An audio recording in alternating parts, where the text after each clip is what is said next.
por la instrucción de los niños, por la clase, Señor, que van a recibir, para que guarden esas semillitas en sus corazones, Señor, y que germinen a través del paso del tiempo en sus vidas, Señor. Por los hermanos que estamos aquí, por los que no pudieron venir, Señor, por los que están enfermos, sánalos, por los que hayan salido, Señor, guárdalos, por los que tuvieran que trabajar, esfuérzalos, Señor, y que tu espíritu en la unidad, Señor, invisible, Señor, donde tú nos mantienes como congregación y como iglesia universal, Señor, nos toque a todos, nos mantenga a todos y nos fortalezca a todos en este momento.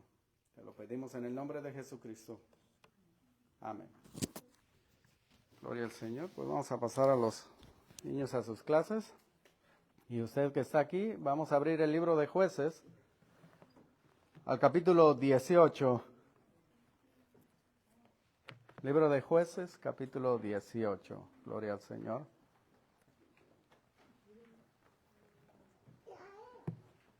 Y ahorita que pase el desfile de bellezas aquí por enfrente del púlpito. Empezamos nuestro servicio, gloria al Señor.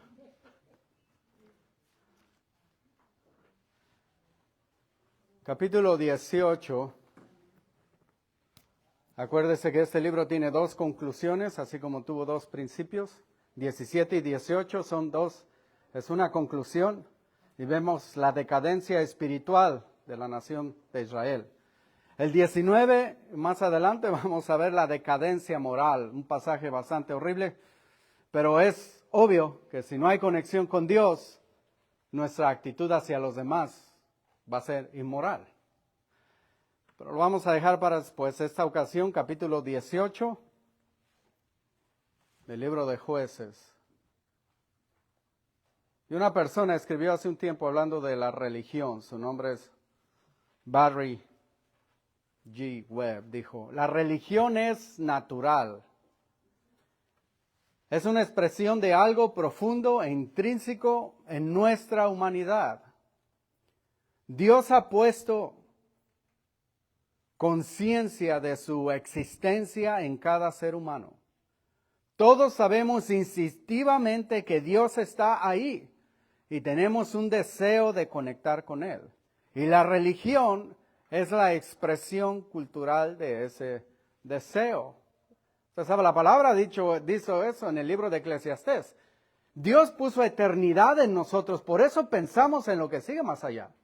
Y Dios ha dejado su testimonio, dicen los Salmos y el primer capítulo de Romanos, en el cielo de tal manera que sabemos que hay un Dios y no podemos negar, no tenemos excusa para negar que hay un creador. El que dice que es ateo, que no hay, no, se necesita más fe para decir que soy ateo que para decir que hay un Dios. Esa es la verdad. Ahora, la religión, ahí terminó la frase, la religión es natural y ciertamente el hombre lo quiere buscar. Y por eso es que hay tantas religiones, pero para evitar esa confusión, Dios en su misericordia nos ha dejado revelación de Él, no solo en la naturaleza, pero también en la palabra. Y junto con la palabra de Dios, que es esto que tenemos aquí delante, la Biblia nos ha dejado la prescripción para venir hacia Él, porque ahorita todo ser humano está desconectado y está destinado al juicio y la ira de Dios. Pero Él, en su misericordia y en su gracia, nos deja la forma de venir hacia Él, de conocerle, de vivir en su voluntad, pero sobre todo de vivir en Él por medio de Jesucristo. Es la gracia y por gracia de Dios que puso el medio, o más bien el intermediario, Jesucristo, para la reconciliación entre el hombre y Dios. Jesucristo es el único camino.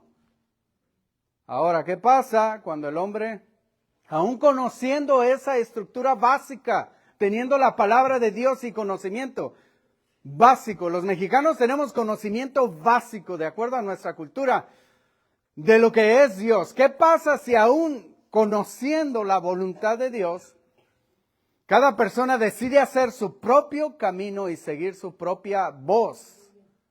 O hacer una mezcla de sincretismo religioso, una cosa aquí, otra acá. O un buffet religioso, esto sí creo, eso no creo. Y hacemos lo que dijimos la semana pasada, una religión casera. Le ponemos nuestros propios ingredientes a cómo acercarnos a Dios. ¿Qué es lo que sucede, mi hermano? O una religión casera en realidad es idolatría. El pecado tiene consecuencias, aunque estas no sean inmediatas. Dice el libro de Eclesiastés 8:11. No porque no te castigue Dios inmediatamente, quiere decir que no va a venir consecuencia y un día de retribución. Ahora, la conclusión de esta historia empezó con un señor que se llama Micaías. En realidad la Biblia después solo le dice Mica, le quita Ías, que representa a Yahweh, porque él nos le está sirviendo a Dios. Y un levita que debería estar sirviéndole a Dios y que ahora está trabajando para él. Le va a agregar a esta conclusión la tribu de Dan, los danitas. Y vamos a ver que la religión casera, o más bien la tragedia de la religión casera. Vamos a empezar en el 18:1. Dice así: en el nombre de nuestro Señor Jesucristo. En aquellos días no había rey en Israel. Y ahí el problema. Obviamente en el 17:16 nos dijo, y cada quien hacía como le daba su regalada gana. Hacía lo que bien le parecía.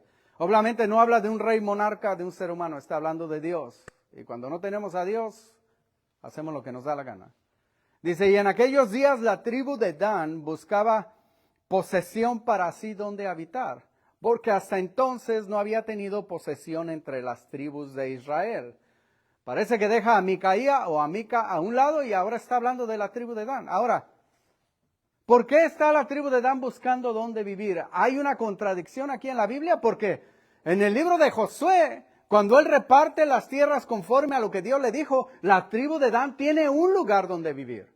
Tiene varios valles donde vivir y aunque no todos reciben territorios grandes, el de ellos no es muy grande, pero es de los más fértiles. Y luego tiene entrada al mar donde ellos podían pescar o hacer negocios con otros países. Entonces, ¿por qué dice aquí que no tienen dónde vivir? Bueno, en el principio, en el capítulo 1, cuando menciona varias tribus que no obedecieron a Dios por fe y sacaron a los que vivían ahí, a los cananitas, como muchos de ellos terminaron ya sea mezclándose con los que estaban ahí o sin tierra. Y dice en el 34:1, dice 1:34, dice, los amorreos acosaron a los hijos de Dan hasta el monte y no los dejaron descender a los llanos. Y el amorreo persistió en habitar el monte de Erez, en Ahol, y dice los nombres. Y dice que la casa de Dan, los danitas, mi hermano, no tienen dónde habitar, dice aquí en el 18, no porque Dios no le haya dado, sino porque no creyeron en Dios, que les dijo, vayan y yo voy con ustedes. Tumben a estos que yo voy a darles fortaleza.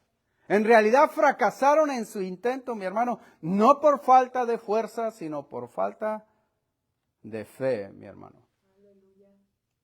Si Dios ya te dijo eso es tuyo y todo lo que tú pises y no lo logras obtener, no es porque Dios no esté contigo, es porque tú no le has obedecido a Dios. Muchos de ellos dijeron, ¿la guerra para qué? Y mejor nos quedamos acá arriba en el monte, cuando Dios ya les había dicho que iban a sobrevivir. Y en el monte el terreno no era tan grande, no era tan fértil, y al pasar de los tiempos se dieron cuenta que ya no cabían ahí.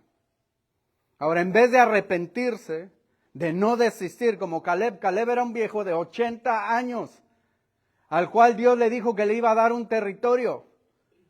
Y cuando Josué, que era más joven que él, se empezó a repartir territorios, a él le iba a dar unos llanos fértiles, bonitos, fáciles, y dijo él, no.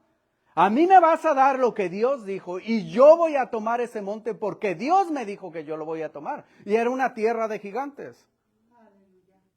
Sin embargo, la tribu de Dan, en vez de arrepentirse, pedirle a Dios, clamar a Dios, decirle, Señor, ayúdanos a obtener lo que tú nos prometiste, que es lo correcto. Al crecer y no tenieron espacio, dice ahí, se empezaron a buscar a otro lugar. En vez de pelear por el que Dios ya les había dado, empezaron a divagar buscando otro lugar fuera de la voluntad de Dios. Como el levita que debería estar junto al templo sirviendo a Dios, al que vimos en el 17, y empezó a andar de vago a ver quién le pagaba dinero, a ver dónde se establecía fuera también de la voluntad de Dios. Dice el versículo 2, y los hijos de Dan enviaron de su tribu 5 hombres de entre ellos, hombres valientes, de Sora y de Estaol, para que reconociesen y explorasen bien la tierra. Y les dijeron, id y reconocer la tierra. Y estos vinieron al monte de Efraín hasta la casa de Micaía, y allí posaron, pensaron, ¿qué es lo que Dios quisiera que hiciera? Y se acordaron que Josué envió espías hacia Jericó. Si usted lee las palabras en hebreo de esa historia y de esta historia, son exactamente igual, como que el autor tenía eso en mente. Porque está diciendo, ¿sabe qué nos está diciendo? Aquellos espías se quedaron en la casa de una, ¿qué? Prostituta. Y estos van cerca de la casa de Micaías, que según es un santuario a Yahweh. ¿Y qué está diciendo Dios? Esta es una casa de prostitución. Porque los que están aquí no me adoran a mí. Así de que van buscando, llegan a ese lugar. El versículo 3 dice, cuando estaban cerca de la casa de Micaía, o como le digo, en hebreo nomás dice Mica, ya le quitó el ia, reconocieron la voz del joven levita y llegando allá le dijeron, ¿qué te ha traído acá? ¿Y qué haces aquí? ¿Y qué tienes tú por aquí? Llegan y aparentemente está orando en voz alta, o ya lo conocían personalmente, porque anduvo de vago por tantos lugares, o simplemente reconocieron, esta es la voz de alguien levita, habla como los del sur, no habla como los del norte. Y en realidad las preguntas que le hacen deberían tocarle en su corazón. Cuando alguien llega a una casa, el que está en la casa es el que les pregunta a ustedes a qué vienen, de dónde vienen, qué buscan. Pero esos lo reconocen a él y en realidad ellos son los que le empiezan a preguntar. Ahora esta persona, no saben ellos o quizás ya sabían que ese se vendía por dinero. El 4 dice, él le respondió. Y es una respuesta vaga, de esta y de esta manera ha hecho conmigo Micaía y me ha tomado para que sea su sacerdote. No está dando una respuesta segura, es una respuesta evasiva. Acuérdese que él se vendió por 10 ciclos de plata y por una vestimenta. Le dijo, si tú atiendes este santuario de ídolos, que según representan a Jehová, a Yahweh, yo te voy a dar 10 ciclos de plata y una vestimenta. A usted no se le hará mucho lo de la vestimenta porque no le caben en el closet, pero en aquel tiempo una vestimenta era algo valioso. Él se vendió por eso, pero en realidad la forma que lo está diciendo, pero si ustedes me dan más, me voy con ustedes. La forma que lo dice está dejando abierta la posibilidad. Bueno, Mica me dijo así, pero I don't know, si ustedes tienen más. Se parece desafortunadamente a los que pueden decir, él está ahí, él va a bendecir al que le pague. Su Dios no es el Dios de Israel, su Dios es él mismo, su Dios es el dinero. Y mientras salga la oportunidad, él es un mercenario oportunista, mientras haya otra forma de hacer más dinero, él está ahí. Se parece desafortunadamente a los que en nuestro tiempo dicen que por una ofrenda especial, si me das todo tu cheque, Dios te va a bendecir. Ven y haz pacto con Dios, $1,000 aquí en cash, no quiero batallar, andar cambiando billetes. Es más, si no traes ahorita ese dinero, pues me deja los anillos, pero de 10 quilates para arriba. Si no, Dios no te va a bendecir. Se parece a ese tipo de personas, que desafortunadamente tiene muchos seguidores, porque así como carnal es el que está enfrente, carnal son los que están oyendo. Y lo que él está prometiendo es lo que la carne quiere.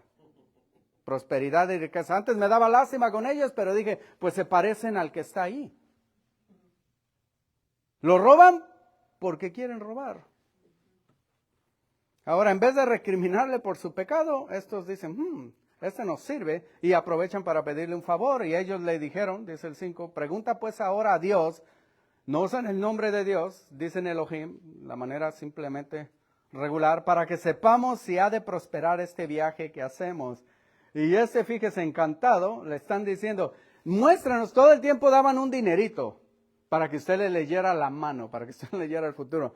Dicen ellos, muéstranos qué es lo que Dios quiere de nosotros. Y le dejan una moneda y dice, pues la verdad se ve medio borroso el asunto. Le dejan 2, dice, I don't know, como que se vea interesante. Y le dejan unas 4 o 5 y dice, Dios está hablando. Y dice en el 6, y el sacerdote le respondió, id en paz, id en paz. Delante de Jehová está vuestro camino en que andáis. Qué curioso. ¿Se da usted cuenta que su respuesta de él no es nada? Así son los que le leen las cartas a usted. A usted no, porque se va al infierno. No se crea, la idolatría es mala. Así son los mentirosos aquellos que dicen, Dios te quiere bendecir. ¡Claro! Ya lo sé, por eso murió su hijo por mí. Pero te dejan a medias de que le está diciendo, tu camino está delante de Jehová. ¿Qué quiere decir con eso? que me va a bendecir o que me está viendo y me va a torcer por andar de pecador. Pero lo deja ahí a medias para que el corazón tuyo decida qué es lo que dijo él. ¿Y qué es lo que tu corazón, el de ellos, decide? Ah, pues nos está bendiciendo. Mucha gente toma la Biblia y a veces hasta los sermones, da tristeza. Y lo que no dije o lo que no dice la Biblia es lo que ellos agarran. Y me sorprende, porque yo estaba regañando y ellos salen bendecidos. Salen diciendo, el pastor dijo que Dios nos va a prosperar a todos. Así están eso, les dice, siguen en tu camino, eso no es bendición, pero estos pagaron su dinero, lo toman como una bendición. Dice, entonces aquellos 5 hombres salieron y vinieron a Lais. En sidonio quiere decir león. Dice, y vieron que el pueblo que habitaba en ella estaba seguro, ocioso, confiado, conforme a la costumbre de los de Sidón, sin que nadie en aquella región les perturbase en cosa alguna, ni había quien poseyese el reino. Y estaban lejos de los sidonios y no tenían negocios con nadie. Eso es malo. Pero sigue el 8. Volviendo pues ellos a sus hermanos en Sora y Estaol, los que los enviaron, sus hermanos les dijeron, ¿qué hay? ¿Quieren saber? Y ellos respondieron, levantaos, subamos contra ellos, porque nosotros hemos explorado la región y hemos visto que es muy buena. Y vosotros no haréis nada, están diciendo, y la verdad es que sí era un lugar bastante próspero. Tiene muchos ríos que salen de ahí, muchos arroyos tributarios. Es un lugar de los más verdes que hay en la región de Israel. Y ellos están contando esto y muchos no crean que se están animando. Por eso preguntan ellos, ¿y vosotros no hacéis nada? ¿No seáis perezosos en ponernos en marcha para ir a tomar posesión de la tierra? Y les dice, cuando vayáis, llegaréis a un pueblo confiado, una tierra muy espaciosa. Pues Dios, ahora meten a Dios ahí, la ha entregado en vuestras manos, lugar donde no hay falta de cosa alguna que haya en la tierra. Fíjese. No se podían contener de la emoción. Pero algunos no querían. ¿Por qué? Porque esos son los danitas, fusilánimes. Por eso no conquistaron lo que Dios les dio. Porque ¿para qué batallamos? Fui a la guerra el otro día y me dieron un pedradón. Yo no voy a ir a la guerra otra vez. Mejor me quedo aquí en las montañas. Mejor que digan como sanito que algo así, que aquí quedó. Y ahora esto los están animando y luego hasta meten ahí a Dios. Acuérdense, no están usando Yahweh, Jehová, como lo traducen en español. Simplemente está diciendo, Dios, Elohim está con nosotros por lo que les dijo un mentiroso. Ahora, solo una parte de la tribu, no pienso que todos, pero un clan de la tribu, ellos sí respondieron. Dicen el 11, entonces salieron de ahí, de Sora y de Estaol, 600 hombres de la familia de Dan, armados de armas de guerra. Van 600 hombres, probablemente sus esposas, sus madres y niños, así que unos 2000 y algo, dice, pero 600 para pelear. Dice el 12, fueron y acamparon en Kiriat Jearim, en Judá, por lo cual llamaron a aquel lugar el campamento de Dan hasta hoy. Está al occidente de Kiriat Jearim. Y de ahí pasaron al monte de Efraín y vinieron hasta la casa de Micaía. Tenían un plan. Van a prepararse, yo creo, por todo el camino estaban diciéndoles, hey, llegamos a una casa y ahí está un sacerdote. Él intercedió delante de Dios y esa tierra me la mostró Dios. ¿Qué tal si vamos por él, no lo llevamos para que nos sirva de estandarte de guerra y ganar esa ciudad de verdad? Es lo que están pensando, dice el 14. Entonces aquellos 5 hombres que habían ido a reconocer la tierra de Lais dijeron a sus hermanos, ¿no sabéis que en estas casas hay efod y terafines y una imagen de talla y una de fundición? Mirad, por tanto, lo que habéis de hacer. Están diciendo, hay que robárnoslos, pero no está diciendo directamente, hay que robárnoslos. Acuérdese, la idolatría lleva a más pecados. Acuérdese que lo que está ahí hecho, Micaía le había pagado a alguien para que lo hiciera. Fundieron un dinero que él se robó, que después le devolvió a su madre, que dijo que le iba a dedicar a Dios y solo dio el 18%. Hicieron una imagen diciendo, esta representa a Jehová, y lo empezaron a adorar. Y después él tenía un sacerdote. Ahora estos quieren llevarse a ese Dios de manera de controlarlo y manipularlo, según, para que les ayude. Ahí está el Dios que nos mostró el camino, seguro nos va a ayudar a vencer. Fíjese, los danitas tendrían baja moral, pero eran muy religiosos. ¿Conoce a personas así? Son muy religiosos, pero su vida es todo contrario a lo que dice la palabra de Dios. Digamos que les gusta tanto leer la Biblia que se robaron 100.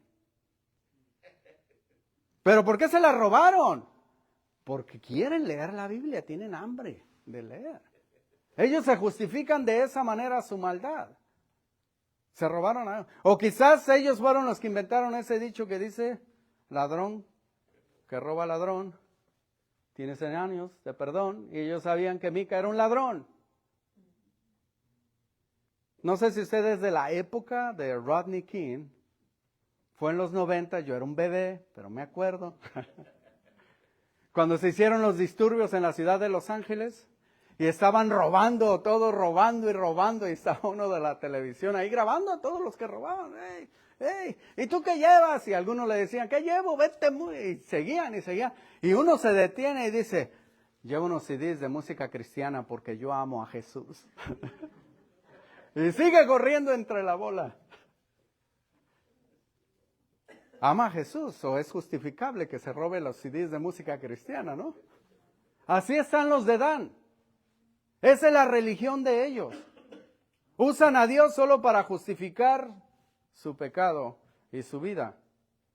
El 15 dice, cuando llegaron allá, vieron a la casa del joven levita en casa de Micaía y le preguntaron cómo estaba. Llegan, hay varias casas, hay un cercado grande, los soldados, 600 soldados se quedan afuera, los 5 espías llegan, avientan al levita a un lado y se van para adentro. Nomás le dijeron cómo estaba para ellos hacer lo que iban a hacer. Dice, los 600 hombres que eran de los hijos de Dan estaban armados de sus armas de guerra a la entrada de la puerta, se quedaron ahí por si alguien se quería acercar.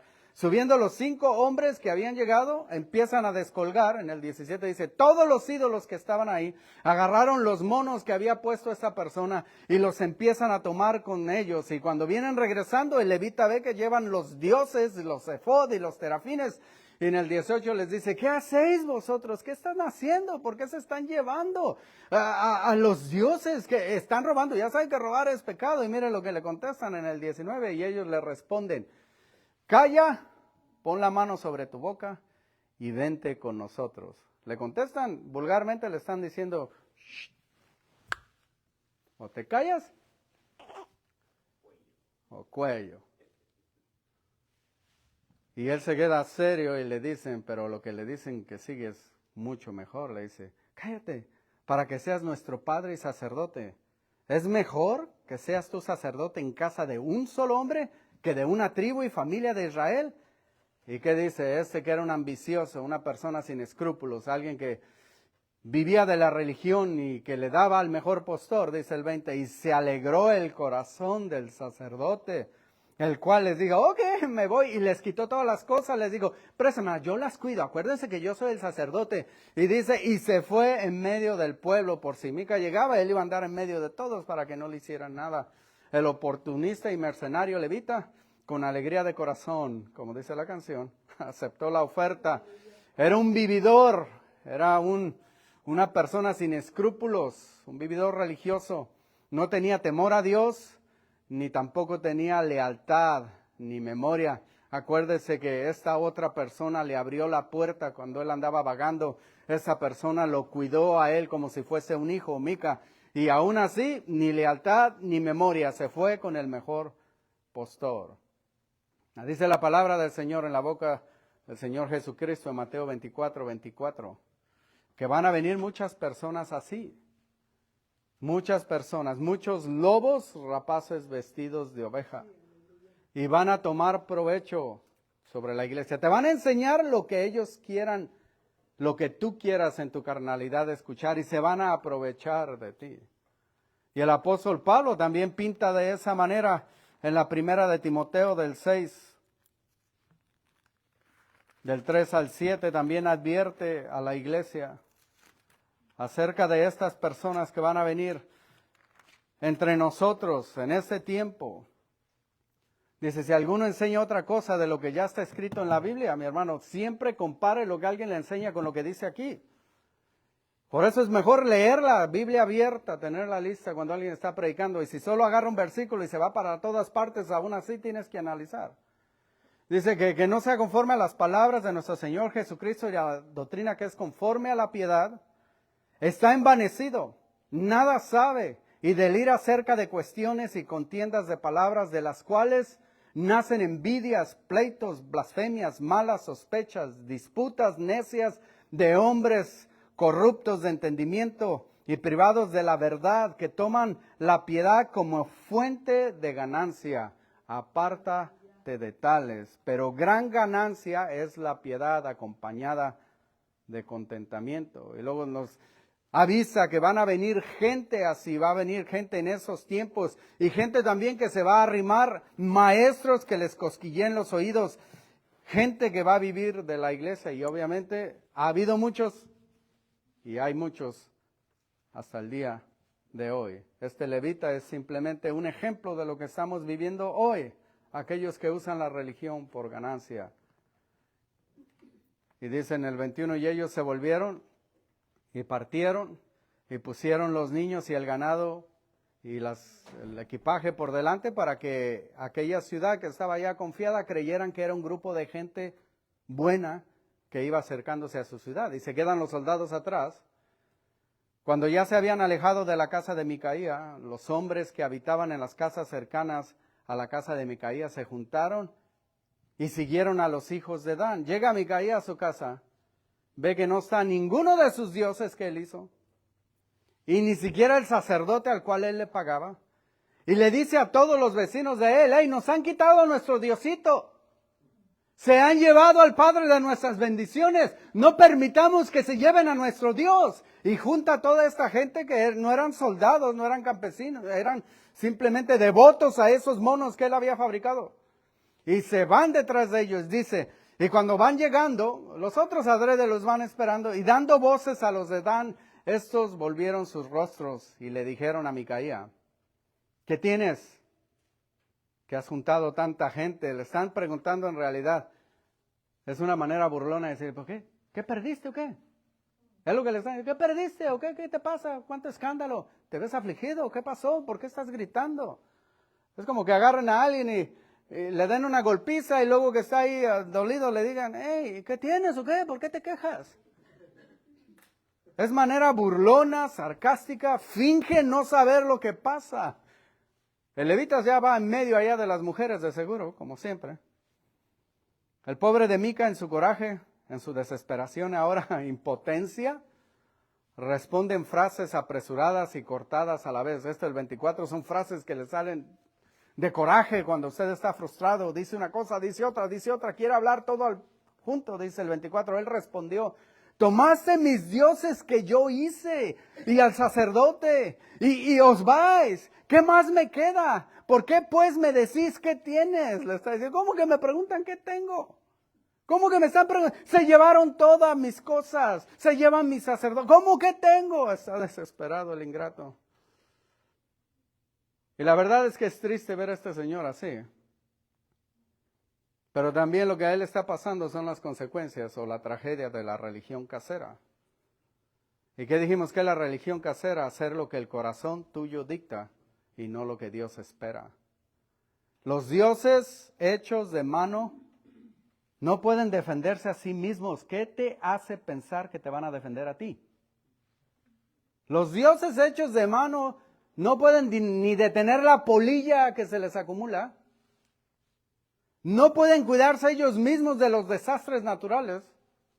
¿Qué te hace pensar que te van a ayudar a ti? Micaías. No pueden defenderse a sí mismos, mucho menos al que los hizo. Él está diciendo, yo los hice. Según Mica, es la ironía de Isaías 40. Alguien agarra un trozo de leña, corta una parte y la echa para calentar sus tortillas. De la otra hace una figura y después se postra delante de ella. Pero si tú la acabas de hacer y era un trozo de madera, ¿qué cambió? Que le diste figura. Mica puso a Dios en su casa. Él cuando hizo esas figuras creyó que Dios iba a habitar en su casa. Y su casa fue robada. Junto con el Dios que él puso, se robaron hasta el Dios. ¿No que era tan fuerte? No pudo detener a los ladrones. Él creó su religión. Y cuando tuvo un levita, sacerdote levita, que él había comprado en realidad, llegó a lo máximo de su satisfacción. El capítulo 17 termina Micaías felicitándose a él diciendo, ahora sí Jehová me va a bendecir plenamente. Pero el levita que se quedó con él por dinero se va. Así de sencillo. ¿Lo trajiste con dinero? Con dinero se va. Ese señor fue robado por su pueblo, porque de todas maneras eran sus cosas y se las robaron otros de Israel, otros que confesaban que los 10 mandamientos y que robar es pecado, lo robaron y lo amenazaron y lo hicieron sentirse inferior. Fue traicionado por alguien que amó como su hijo, el levita, y sin los dioses en los que puso toda su fe, se siente desolado y sin esperanza, grita en la total aflicción y turbación de alma y de corazón. Eso que dice él, ¿qué más me queda? Es la voz de una persona que lo ha perdido todo. ¿Qué más me queda? ¿Y cómo le contestan esos en el 25? Y los hijos de Dan le dijeron, cállate, no estés gritando. No sea que esos que vienen allá, que son bien enojones, no les gusta la gente que grita.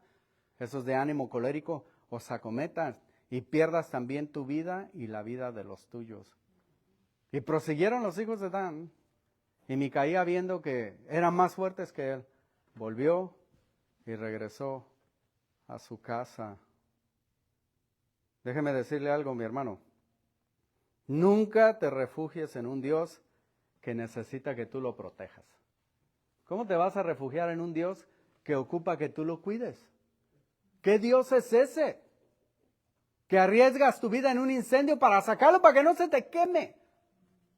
Que te avientas al agua sin saber nadar cuando viene un huracán para que no se te ahogue. ¿Entiende? Un Dios que necesita tu luz, porque si no le prendes un foco se queda en oscuridad.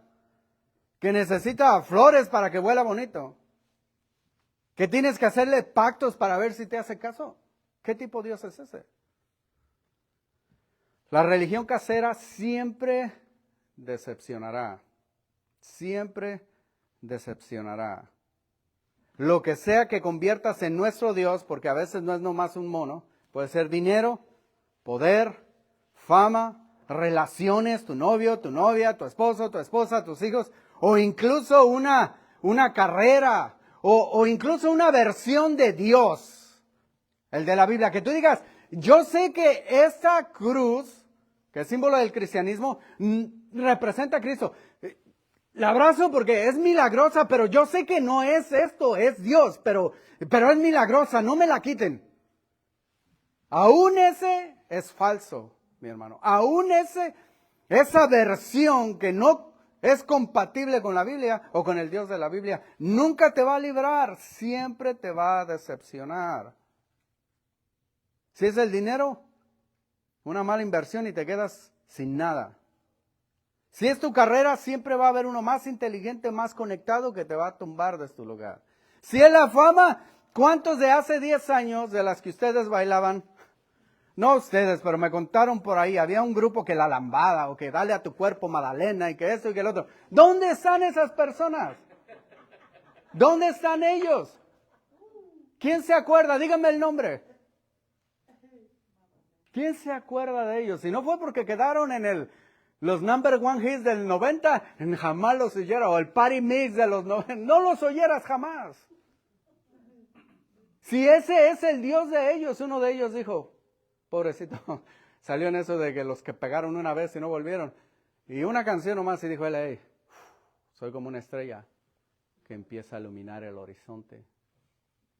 Y más bien fue como un cometa que y se apagó. Una estrella fugaz, no un sol. Aquellos que su Dios es su belleza y su figura. El tiempo y la fuerza del tiempo te lo va a quitar. No le hace que estén bien apelincados, se van a caer. Y donde no querías que se cayeran, se caen. Y donde no querías tener más, empieza a salir. Y se va a acabar. Y no importa qué tanto te restires, que parezcas una momia. Todo eso, si ese es tu Dios, te va a decepcionar. ¿Sabe qué es lo que tiene aquí Mica? Y esa es misericordia de Dios. Tiene la oportunidad de que esa decepción le vino en su vida. La oportunidad de arrepentirse y buscar el perdón de Dios. La oportunidad de volver atrás y dejar esa religión casera que él inventó. Lo hará quién sabe. Otra cosa, la religión casera decepcionará siempre, le digo, te decepciona en la muerte.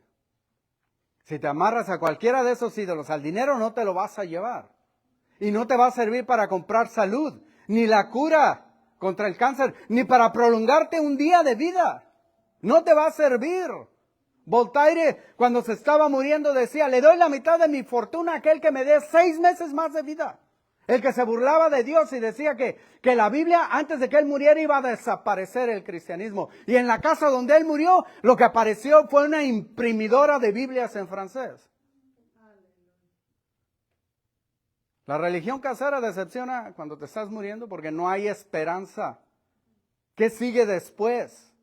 Lo único que hay es espanto y temor. No hay descanso. Porque sabemos en Cristo que podemos tener una enfermedad prolongada y aunque no entendamos qué gana Dios con eso, o qué voy a ganar yo con eso, o esas cosas que a veces nos vienen en ese momento de desesperación, tenemos un descanso de que toda esta aflicción, por más grande que sea, es momentánea comparada a la gloria que vamos a recibir en Cristo Jesús. No hay alivio, no hay reposo en ella. En una ocasión estaba junto a una persona que iba a tener una operación que era su única opción y desafortunadamente falleció. Pero yo le hablaba del Evangelio y de la esperanza de Cristo, a lo mejor que podía, y él se esforzaba en levantar su cuello a tratar de mirar un ídolo que tenía en la entrada de su casa. Y el ídolo no volteaba a mirarlo a él. Ni vino y se acercó y le puso la mano como yo lo hice. Ni siquiera le habló con ternura. Y eso por fuera. Porque por dentro, en la angustia de su corazón y de su mente, mucho menos podría hacer algo por él. Donde más lo necesitas, no te pueden alcanzar. Un ídolo, sea una figura, sea el dinero, sea la fama, sea lo que tú hiciste de tu Dios, te decepciona el día que te estés muriendo. Pero lo peor es que te va a decepcionar en la eternidad. El libro de Corintios, Apocalipsis, dice que ningún idólatra entrará al reino de Dios. Y aquellos cristianos que quieren, semicristianos, porque no lo son, que quieren hacer su propio camino al Señor Jesucristo, les dice, no. El que quiere entrar por otra puerta, ladrones. Y de ellos dice, muchos van a decir, hey, Señor, yo hacía milagros, yo hacía esto, yo hacía el otro en tu nombre. Y Él les va a decir, no os conozco, hacedores de maldad. Porque tú hiciste en mi nombre una religión casera que no era la mía. En mi nombre. Le pusiste el nombre de Cristo, pero nunca estuviste conmigo. Tus labios quizás decían las cosas correctas, pero tu corazón estaba lejos de mí. Que no llegue ese día para ninguno de ustedes, para ninguno de nosotros. Que después de haber estado sentado en una iglesia, el Señor diga no conocernos. Que después de haber tomado un púlpito, haberle cantado, el Señor diga, lejos de mí, hacedores de maldad. Que el Cristo que tú confiesas se parezca al Cristo de la Biblia, mi hermano. Que esos sentimientos o la voz que dices que yo sentí que una voz de Dios que me dijo esto, bueno, tráelo a la palabra de Dios. Si tú sientes, porque sentimos muchas cosas, si tú sientes fugarte con el esposo o la esposa de otra, tráelo a la Biblia a ver qué dice la Biblia. Porque tú te sientes bien cuando estás con él. Pero ¿qué dice la Biblia acerca de eso? Que tu religión sea la prescripción divina de Dios y no la religión casera que muchos han fabricado para destrucción de su vida. Pon tu fe en un Dios que nadie te pueda robar. Pon tu fe en un Dios que nadie te pueda robar, en un Dios que dice, nada podrá separarnos del amor de Él. ninguna aflicción de esta vida, ninguna aflicción futura, ninguna aflicción en la eternidad, ni lo pasado, ni lo presente, ni la muerte, ni ninguna potestad podrá jamás separarnos de Él. No que te lo quiten y te quedes como Mica diciendo, no tengo nada. Confía en un sacerdote, no en un levita que nomás es ratero y te va a traicionar. Dios ha puesto personas para que te enseñe la palabra, por eso estoy aquí. Pero tú debes de confiar en uno, en el que está arriba de mí, en el pastor de pastores, en alguien que nunca te va a traicionar o dejar, más bien vive intercediendo por ti delante del Padre, por el perdón de tus pecados. El supremo sacerdote que ofreció sacrificio una sola vez y para siempre. Confía en Él, no en uno que después se va de la iglesia con la corista. Confía en Él. Confía en un Dios que es refugio, fortaleza y seguridad, no solo en esta vida, sino por toda la eternidad. El 27 dice, y ellos llevando las cosas que había hecho Micaía, juntamente con el sacerdote que tenía, llegaron a Lais, el pueblo tranquilo y confiado, y los hirieron a filo de espada y quemaron la ciudad. Y no hubo quien los defendiese porque estaban lejos de Sidón y no tenían negocios con nadie, y la ciudad estaba en el valle que hay junto a Bet-Rehob. Luego reedificaron la ciudad y habitaron en ella. Y llamaron el nombre de aquella ciudad Dan, conforme al nombre de Dan su padre, que quiere decir juez, por cierto, hijo de Israel, bien que antes se llamaba la ciudad Lais. El autor está diciendo, esta ciudad se llama Lais.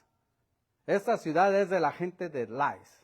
Dios no aprobó esta guerra. Dios no bendijo esto. Esto fue una atrocidad. Fue darle muerte a un grupo de personas, a una etnicidad y borrarla para siempre. Lo que querían hacer los españoles con la gente indígena. Es lo que estos hicieron. Dios no estaba, aunque los españoles llegaron con estandartes y diciendo que venían en el nombre de Jesucristo a civilizar gente, lo que hicieron, esas atrocidades, Dios no las justifica. Y cada quien va a ser responsable. Y aquí la tribu de Dan hizo lo injustificable delante de Dios. Y aunque le pongan el nombre de su gente, Dios no los va a perdonar. Ahora, esta ciudad, solo voy a mencionar esto pequeño acerca de Lais, mi hermano. Lais. Fueron víctimas de la crueldad de los danitas, pero también de sí mismos. Su falta de visión y de prevención, de su descuido y de su ociosidad. Eran haraganes. En el 7 nos dijo cómo eran ellos, mi hermano. Era un pueblo que estaba seguro porque tenía mucho dinero, ocioso, confiado, conforme a la costumbre de los de Sidón, que decían que el trabajo manual es pecado, sin que nadie a aquella región le perturbase en cosa alguna. No había quien poseyese el reino, no tenían policía, no tenían guardias, no tenían autoridad, no tenían leyes. Y estaban lejos de los sidonios, no tenían negocios con gente, pactos que hacían antes para que te ayudaran en tiempo de guerra, nada. Ellos quisieron vivir sin muros, sin guerras, sin guardias, no ejército, no reglas, no gobierno, no ley, no tratos, en una ciudad libre. ¿Pero qué no pensaron que alguien podía venir y destruirles todo eso? Es lo que quisieron hacer en Seattle, Washington, es lo que ha querido hacer en este país. ¿Se acuerda que hicieron una ciudad que le decían Freedom City? Y dijeron que aquí no hay reglas, se drogaban, robaban y hacían todas las cosas. Y la encargada, la alcalde de la ciudad decía, no, son jóvenes viviendo la libertad plena. ¿Y qué sucedió después? Violaciones, asesinato, robos de todo tipo. Y tuvieron que destruir y desmantelar esa ciudad, porque ninguna ciudad puede vivir sin muros, sin reglas, sin gobierno, sin establecimientos, porque lo que yo pienso que es bueno para mí puede que sea que no es bueno para el prójimo. Tiene que haber reglas que protegen a los ciudadanos. Y esa ciudad estuvo así. ¿Cómo iba a sobrevivir así? Llegaron otros y fácil los mataron, no tenían ni policías. Y eso es obviamente... Si lo miramos de manera espiritual, un cristiano no puede ser carnal. No puede hacer su propio camino a Dios. No puede vivir sin muros y sin guardias y sin reglas. No puede tener guardias. La oración es la guardia de Dios. Te mantiene cerca de Dios. Al Dios bíblico y conforme a Dios. O sin reglas, no. Dios ha puesto esas cosas porque mi corazón, dice la palabra, es engañoso. Ahora la gente dice, no, yo no necesito, pastor, yo no necesito iglesia. Bueno, ten cuidado con eso. Dicen, a cada quien Dios le habla a su manera. No, mi hermano, esta es la manera que Dios habló. Sí te puede hablar en tu personalidad, después de haber leído esto en oración, te puede revelar ciertas cosas, pero aquí está, no andes buscando a ver qué Dios tiene que decirme a mí, aquí está, ponte a leer. Sin alianzas, yo no necesito a los hermanos, me caen gordos todos. Bola de pecadores, hipócritas. Pues si tú eres perfecto, decía uno, y busca la iglesia perfecta, cuando la encuentres no te metas porque la vas a echar a perder. Claro que aquí hay hipócritas, claro que aquí hay pecadores. Los perfectos ya se murieron, están con el Señor. ¿Quieres ser perfecto? Órale. Dicen, ¿cuántos quieren ir al cielo? ¡Ah, aleluya! ¿Ahorita? No, ahorita no, porque... Pero muchos dicen eso y hacen su religión en su casita y eso. Ten mucho cuidado, te va a pasar lo que a la gente de Lies. La destrucción va a llegar de manera repentina. Te vas a preguntar, ¿cómo llegué aquí? Pues acuérdate, Satanás como león regente anda buscando a quien devorar. Y yo estoy seguro que viste National Geographic en algún tiempo, y no nomás para ver a los animalitos haciendo cosas. Y te diste cuenta que el león y las leonas, que son las que más chambean, son inteligentes. No van a corretear a 20 venados fuertes. Se van a esperar a ver cuál es el mensote que dice, no, pues yo hago mi propio camino. Yo aquí solo. Ay, que dice que hay zacate allá más verde. Este me gusta a mí. Y a ese se lo va a devorar. ¿Y qué decimos por último de los Dan y los Danitas? Puede haber muchos que son muy religiosos, pero no tienen a Dios. Puede haber muchos que han establecido una religión de muchos rituales, inciensos, velas, todas estas cosas, azotes, todas esas cosas, y no conocer absolutamente nada de Dios. No tienen buena moral, son crueles, abusivos. Y si no estás de acuerdo con ellos, eres un perdido. Su decisión de ellos, esa ciudad de Dan, se vuelve el centro de idolatría más grande en toda la nación. Con el tiempo trae grandes calamidades. Trae la división del reino. Trae la deportación de la mayoría de ellos, de las 10 tribus. Todo eso por un ídolo. Fíjese, Micas hizo un mono, que era su Dios, se volvió el Dios de toda la familia, se volvió el Dios de toda la nación. ¿Ve cómo el pecado? Nadie puede pecar solo. El pecado es una piedra que cae en el agua y se va haciendo cada vez más grande la onda. Lo que este Señor hizo vino a destruir una nación. Increíble, pero cierto. Otra cosa de los danitas, no sé por qué, pero en la lista final, en el libro, bueno, ya en el Antiguo Testamento en listas de tribus ya no aparecen. Y cuando llegamos a Apocalipsis, en la lista donde el Señor escoge 12,000 testigos de cada tribu, la tribu de Dan no está. Y cuando hablan del cielo y de las tribus, la tribu de Dan no está. ¿Qué quiere decir eso? No lo sé. No lo sé. Porque estoy seguro que hubo danitas fieles. Pero la tribu como representación, Dios la borró. Y una última sorpresa ya para irnos. En el 30. Dice, y los hijos de Dan levantaron para sí la imagen de tallas. Y dice de este muchacho, este levita ahora, después de que leímos todo el capítulo 17 y el 18, nos va a decir cómo se llamaba el ingrato. Jonathan, hijo de Gerson. Y esto es lo más insultante, hijo de Moisés. Y él y sus hijos fueron sacerdotes en la tribu de Dan hasta el día del cautiverio de la tierra.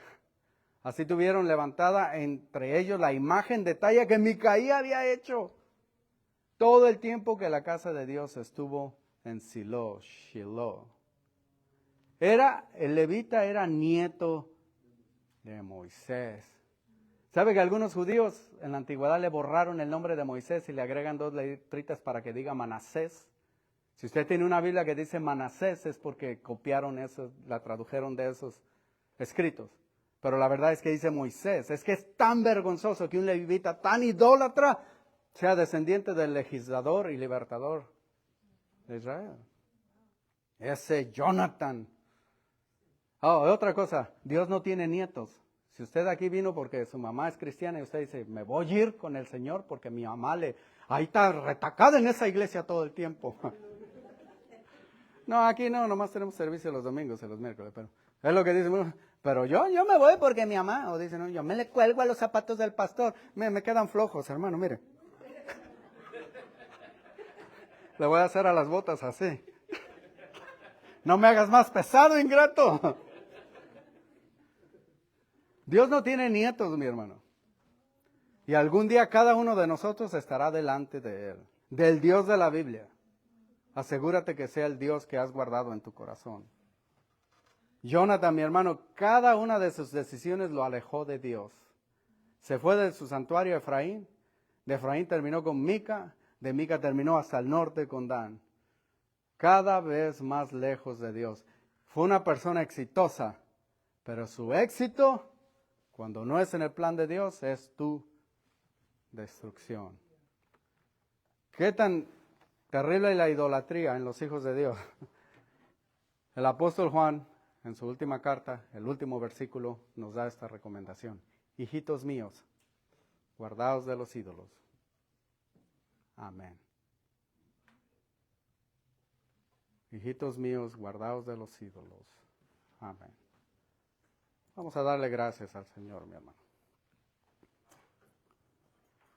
La tragedia de la religión hecha en casa, la tragedia de la religión de mi imaginación, aunque tenga cosas de la Biblia, aunque diga esto representa a mi Dios, si no es lo que dice exactamente aquí. Una verdad a medias es una mentira. Y un agua limpia con una gota de agua sucia, se ensucia toda. Y un poquito de levadura, como vimos, mica, llena toda la harina. Vamos a pedirle al Señor primeramente por nosotros que nos dé la libertad, que nuestro corazón sea simple, sincero delante de Él. Quita los ídolos de mi corazón, Señor, que tú seas primordial en mi vida, porque al final de los tiempos todas las cosas serán sacudidas y lo que no esté cimentado en Dios será destruido y solamente lo que esté en el plan de Dios permanecerá. Te pedimos en el nombre de Jesucristo que todo lo que hemos hecho, Señor, donde hemos puesto nuestra firmeza sea en ti, Señor, el único, el autor y consumador de nuestra fe, Señor. Te pido por cada uno de los que estamos aquí, Señor, si hay alguien que no ha entregado su vida a ti, Señor, alguien que quizás por tradición o por temor se aferra a las cosas que claramente tú has desechado y detestas, Señor. Que haya libertad, que haya la honestidad, tumba el orgullo de nuestra vida y que haya la humildad de decir, Señor, ya no quiero servir a ídolos, ya no quiero postrarme delante de imágenes, aun cuando éstas se suponga te representan a ti. Yo sé que un hombre las hizo y que han encadenado a muchos. Si ese ídolo en mi corazón es mi carrera y es mi enfoque o es mi trabajo, incluso mis hijos, Señor, yo los pongo delante de ti. Quiero ponerlos en su lugar. Quiero amarte a ti primero, Señor, porque yo sé que si te amo a ti con intensidad, yo sé que voy a ser mejor padre, yo voy a ser mejor esposo, voy a ser mejor cristiano, mejor vecino. Ayúdame, Señor, a vivir de una manera plena y sincera delante de ti, Señor. No quiero encontrarme en las últimas horas de mi vida clamándole a un Dios de mi imaginación o aferrándome a alguien que no puede ir conmigo a la eternidad, a alguien que no lo puedo llevar, o mirando a alguien que no me puede abrazar con ternura y con amor, que no me puede defender. Quiero refugiarme en el Dios verdadero, Señor, en el Dios de la eternidad, mi Creador, el que me hizo a mí, no nosotros, a nosotros mismos. Quiero deleitarme en ti, Señor. Ayúdame a ser un mejor creyente, Señor. Quiero conocerte a ti, Señor. Vivir en intimidad, Señor. Caminar contigo. Ayúdame, Señor, a desechar fábulas, Señor, a desechar las cosas que yo he levantado, que son parte de mis manos, Señor. Los dioses hechos de mano no perseveran. Te lo pido en el nombre de Jesucristo, Señor. Por cada uno de los que están aquí, Señor, obra en sus vidas donde más lo necesitan, Señor, Padre Todopoderoso, Señor. Si alguien no te ha conocido como Salvador, Señor, angustia, toca. Hazlos pensar, Señor. No dejes de insistir sobre sus vidas, Señor, hasta que vengan salvos a conocer la plenitud, la amplitud, la altitud de tu misericordia y de las bendiciones que tú tienes para aquellos que rinden su vida y que claman y confiesan tu nombre. Te damos gracias, Señor Padre, por nosotros, Señor, que a veces nos entretenemos tanto en las cosas de esta vida, que eso nos olvida que tenemos una cita contigo para la cual debemos estar preparados. No solo porque ya fuimos perdonados, sino poder decir sin vergüenza, heme aquí, Señor. Heme aquí, Señor. Ayúdanos, Señor, a tener en mente la eternidad, tener en mente la obediencia a tu palabra, servirte con gratitud y con esperanza, pero sobre todo para que nuestra vida, cada momento, sea digna de ti, Señor. En el nombre de Jesucristo te lo pedimos. Gracias, Señor, por los que vinieron por primera vez, Señor, y por todos los hermanos, los que no pudieron venir, Señor, que la gracia de tu Espíritu Santo esté con ellos. La paz poderosa y grande tuya que nadie puede quitar esté con ellos. Tu presencia que nadie nos puede robar, aún la muerte, permanezca en ellos. Y que tú nos guíes a través de esta semana, Señor. En el nombre de Jesucristo te lo pedimos, Señor. Por último, bendice la ofrenda, Señor, que sea dada en gratitud, no por fuerza, que sea recogida en temor, usada en sabiduría. Que todo lo que hagamos el resto de este día y la semana, para gloria de tu nombre sea, Señor. En el nombre de Jesucristo te lo pedimos. Amén.